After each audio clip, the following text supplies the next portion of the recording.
আসসালামু আলাইকুম। আমি রেদওয়ান আহমেদ, কামারুন অ্যাগ্রো ফার্মের নবনিযুক্ত প্রজেক্ট ম্যানেজার। আপনারা দেখতে পাচ্ছেন আপাতত আমরা কাজ করছি। আমরা আমাদের ঘাসের ফিল্ডে কাজ করছি মূলত। এখানে দেখতে পাচ্ছেন আমরা নেপিয়ার ঘাস লাগিয়েছি কিছু। এগুলো সেই নেপিয়ার ঘাস এবং নেপিয়ার ঘাসের পাশাপাশি আমরা এদিকে দেখুন আমরা জার্মান ঘাস লাল পাকচুন ঘাস লাগিয়েছি।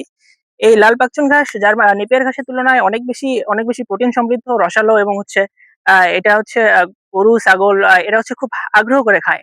কিন্তু এটার একটা সমস্যা হলো সব ধরনের মাটির জন্য এই ঘাসটা উপযুক্ত নয়। আমরা পরীক্ষামূলকভাবে আপাতত লাগিয়েছি দেখেন শুধু কয়েকটা।